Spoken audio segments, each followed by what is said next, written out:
Hello.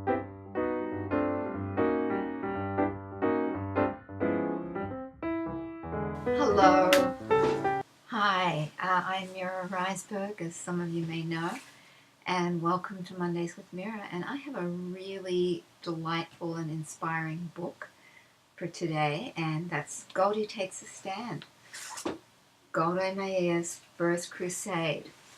And let me hold it over here. This is truly a wonderful story, and it's part of what I call the new nonfiction.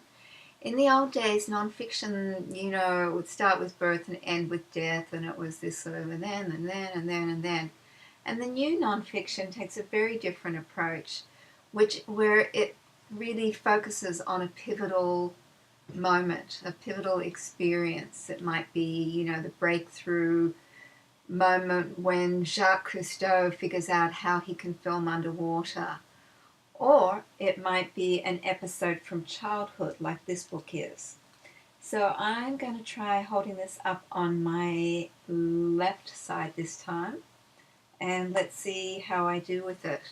It's published by Carbon Publishers, an imprint of Lerna, and I'm pretty sure it was edited and art directed by the brilliant Joni Sussman, though I may be completely wrong about that. So, oops, and she's the publisher there. Let me see. First of all, I want to talk a little about the art, and notice how it's very muted colors. And that's very evocative about the time period, which is earlier on in the 19th century. We start off with a lovely minimal dust jacket, or book jacket. Then we've got plain end sheets holding the book together. Nice spot for the author or illustrator to inscribe the book. And then we've got our half title right here. Once again, we've got the muted palette throughout. And a muted palette is considered pretty sophisticated these days. In the 80s, really bright, vibrant palettes were very popular, and you still find that sometimes. I love both, personally.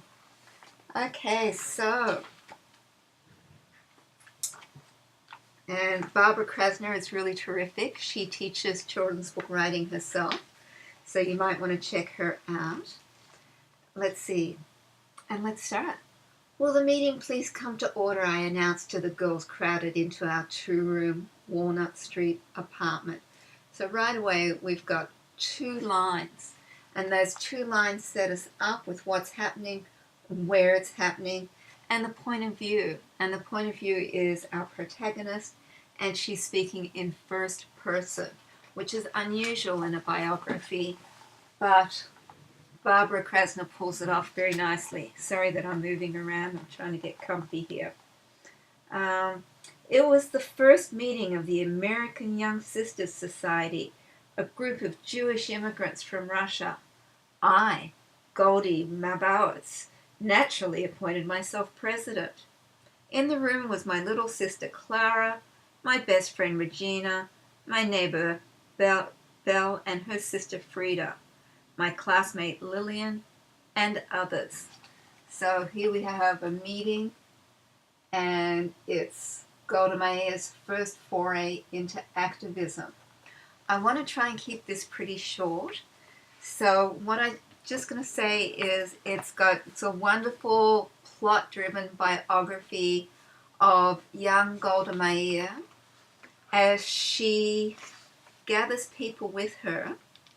Here, I'm just going to read this. I had called the meeting to discuss textbooks. The kids in our school don't have enough money to buy them, I explained. They need our help. And I love the illustrations. The illustrations are they've got that traditional old-timey palette, but they've got a very contemporary, hip look to them. And the artist did them with gouache and something else. Gouache, maybe some watercolor. Let's see.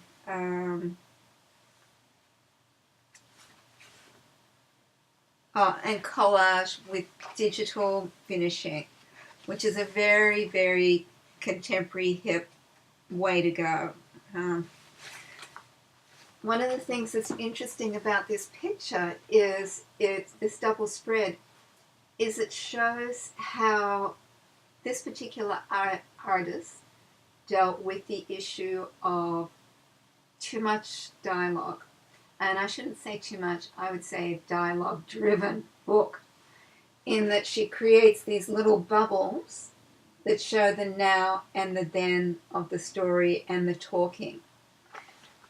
Editors generally are not crazy about dialogue-driven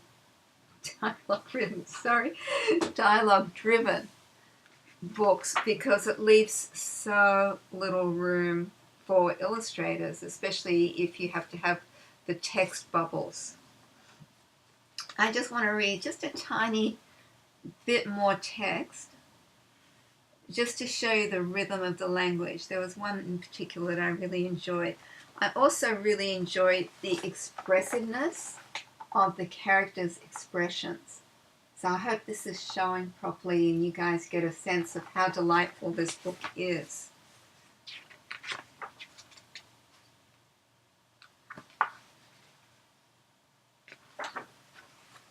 Oh goodness. I should have marked, there was one part. This isn't the part that I was thinking of, and you know, all the language is really good, but there are a couple of parts that really stood out to me for the wonderful rhythm and cadence of the language. Even though it's not rhyming, it's very poetic. I paused when I noticed our school principal push through the double doors in back of the hall and take a seat. And it's the same rhythm that goes throughout. I paused when I noticed our school principal push through the double doors in the back of the hall and take a seat. So it's really just lovely. And it's a great, heartwarming story. It's very inspiring, and it shows us this seminal event in young Goldie's life that helped her become Prime Minister of Israel later on. So it's a wonderful biography. It takes a really innovative approach by using first person. There's an author's note in the back where she mentions that the dialogue is invented, but the events are true. And I think that's a really great way to approach it. And that happens here. Although the dialogue in this book is imagined, the events are true. The Milwaukee Journal wrote about the American Young Sister Society's, and that's the name of Goldie's group, efforts to raise funds for school books for poor children. And so this is Golda Meir as a child and her now. So I hope you guys enjoyed this. I know it was a speed read. I've got 3 former students presenting in half an hour and I want to be there. None of them know each other, so that's going to be really fun. And what did I want to say? Oh, I wanted to say thank you, Barbara Krasner, for this wonderful, inspiring book that's a great model for biography writers to see a different way of approaching biography. I hope you also noticed how little text there was. Very minimal, which is great. That's the way it is these days, unless you're writing a chapter book or something longer. There are stretches that have longer text, but mostly it's pretty short.